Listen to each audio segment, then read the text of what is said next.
Hello friends, आज हम पढ़ेंगे दोस्तों rider to the sea by J.M. Synge. Rider to the sea यानी जो सी में राइड कर रहे थे और राइड के दौरान, सवारी के दौरान क्या हुआ उनके साथ, ये हम इस प्ले में जानेंगे। ये प्ले है दोस्तों एक माँ की, एक बहन की, कि कैसे उनके पांचों भाई मारे जाते हैं और अभी हाल ही में पांचवा भाई भी मारा गया है। तो कैसा दुख होता है उस घर में और कैसे लोग एक दूसरे से ये बात छुपाते हैं कि अब उनका बेटा नहीं रहा और बाद में यह पता चलता है कि उसे तो बहुत पहले से ही पता है। ऐसी ही दुख भरी कहानी है ये। तो आइए शुरू करते हैं ये प्ले, पर उससे पहले प्ले के बारे में जान लेते हैं। ये प्ले पब्लिश हुआ था 1903 में और इसे परफॉर्म किया गया था डबलिन के स्टेज में 1904 में। ये वन एक्ट ट्रेजेडी प्ले था।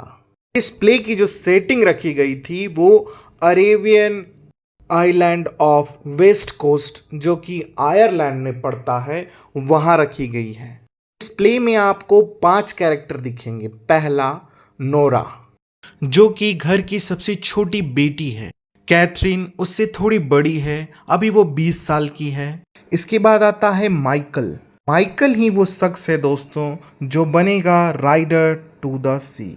उसके बाद आती है मौर्या, जो कि माँ है नोरा की, कैथलीन की और माइकल की, और बाटले की भी। और बाटले जो है वो लास्ट उनका बेटा है, 6th बेटा है, किसका? मौर्या का। आई होप अब आपको सारे कैरेक्टर समझ में आ गए होंगे। तो आइए शुरू करते हैं इस प्ले को। प्ले की शुरुआत होती है आरान नाम के आइलैंड से, जो कि आयरलैंड में है। इस आइलैंड में एक नोरा नाम की लड़की रहती है। अपनी बहन कैथरीन के पास वो जा रही होती है। वो कैथरीन के पास पहुंचकर कहती है, इन कपड़ों के गट्ठर में हमारे भाई माइकल का भी कपड़ा हो सकता है। कैथरीन उससे पूछती है, तुम्हें कैसे पता कि इसमें वो कपड़ा हो सकता है जो हमारे भाई माइकल का है? तब नोरा बताती है कि हमारा जो भाई है, जो कि शिप की यात्रा में गया है, माइकल, उसके कपड़े होंगे, क्योंकि ये मुझे चर्च के फादर ने बताया कि डोनिगल नाम के टाउन में एक व्यक्ति की लाश मिली है और हो ना हो ये व्यक्ति हमारा भाई हो सकता है। इसलिए नोरा उस कपड़ों को लाई थी और नोरा और कैथरीन बहुत ही डर डर के उस कपड़े को खोल रहे थे। और वो लोग ये भी ध्यान रख रहे थे कि हमें अपनी माँ मौर्या से इस बात को छुपाना होगा। मौर्या यानी उनकी मदर से वो लोग इसलिए छुपाना चाहते थे क्योंकि हाल ही में उनके फादर और उनके 4 भाइयों की मृत्यु हो गई थी। और अगर मौर्य यानी मदर को अब ये पता चलेगा कि उनका 5वां बेटा भी मिसिंग है तो उन्हें सदमा लग सकता है। इसलिए वो क्या करते हैं, अब जो क्लोथ्स के गट्ठर थे उनको किचन में वो लोग छुपा देते हैं। तभी हमें नेक्स्ट सीन में ये दिखाया जाता है कि मौर्या तैयारी कर रही है अपने बेटे माइकल के फ्यूनरल को, क्योंकि वो जान चुकी थी कि अब उनका बेटा वापस नहीं आएगा और ये डेड बॉडी माइकल की ही है।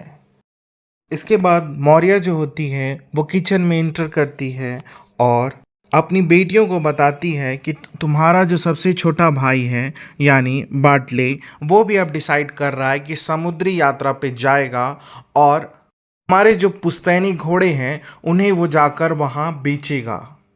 वहाँ पे उस आइलैंड में एक मेला लगेगा जहाँ पे वो घोड़े बिकेंगे और उनके घर में कुछ पैसे आएंगे। इस बात को नोरा और कैथरीन मना नहीं करती क्योंकि उन्हें पता है कि घर में पैसों की जरूरत है। पर मौर्य ये सोच रही होती कि इतने खराब मौसम में चर्च के जो फादर है वो कैसे अलाउ करेंगे बाटले को समुद्री यात्रा पे जाने के लिए। और यह इतना सोच ही रहती है कि वहाँ पे एंट्री होती है बार्ले की।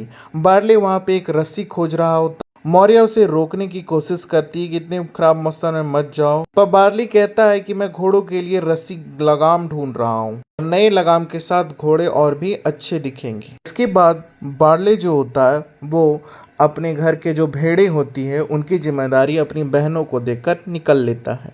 पर निकलने से पहले वो माँ के आशीर्वाद को जाता है, पर मौर्या उसे आशीर्वाद नहीं देती क्योंकि वो उससे गुस्सा होती है। और यहाँ पे आयरिश कल्चर का ब्रेकडाउन होता है, क्योंकि आयरिश कल्चर में ये है कि जब कभी भी बेटा घर से बाहर जाता है तो माँ के आशीर्वाद लेता है। पर मौर्या तो इतनी गुस्सा थी कि वो अपने बेटे बार्ले को आशीर्वाद तक भी नहीं देती है। बार्ले के जाते ही मौर्या रोने लगती और कहती है आज रात को इसकी भी मौत हो जाएगी। तभी कैथरीन उसे डांटती और कहती है तुम इतना नेगेटिव क्यों सोचती हो, जरूरी है कि कोई हादसा ही हो। पर कैथरीन को याद आता है कि उसके भाई बार्ले ने तो कोई खाना लिया ही नहीं, तो वो अपनी माँ मौर्या को बाहर भेजती और कहती है जाओ देख कर आओ बार्ले कहाँ तक गया है और उसे खाना भी दे देना और उसे आशीर्वाद भी दे देना, क्योंकि उस तुम्हें आशीर्वाद दे देना चाहिए ताकि मेरा भाई सही सलामत रहे, क्योंकि तुम उसकी माँ हो।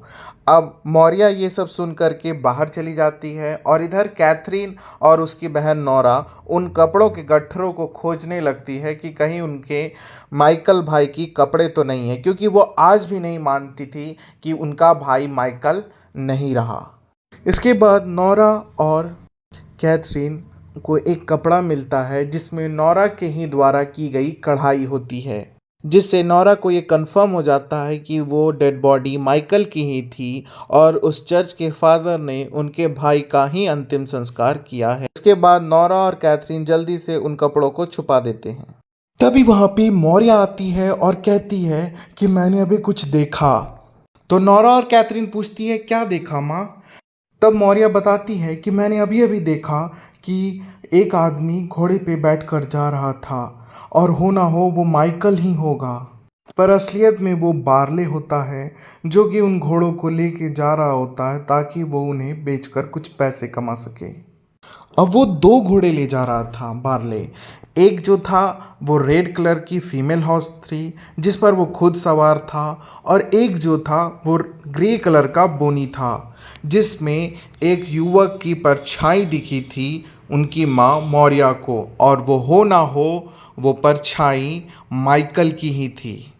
पर माइकल तो मर चुका है, ऐसा नोरा और कैथरीन बताती है। ये देखो मेरे कपड़े जो मैंने माइकल को दिए थे, और उस चर्च के फादर ने भी तो उनका अंतिम संस्कार किया था, वो कैसे हो सकते हैं। ये सुनकर मौर्या जोर जोर से रोने लगती है और तभी कुछ लोग उसके घर पे एंट्री करते हैं जिनके हाथ में एक डेड बॉडी होता है, और ये डेड बॉडी बार्ले की थी। लोग बताते हैं कि बार्ली अभी समुद्र तक पहुंचा ही था कि उस ग्रे कलर के बोनी ने उसे धक्का दे दिया और बार्ले की वहीं मृत्यु हो गई।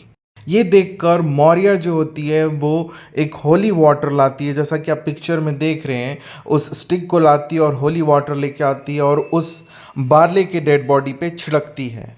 और इसके बाद मौर्या कहती है कि फाइनली आज रात मैं आराम से सो पाऊंगी क्योंकि मेरे पास कुछ बचा ही नहीं खोने को।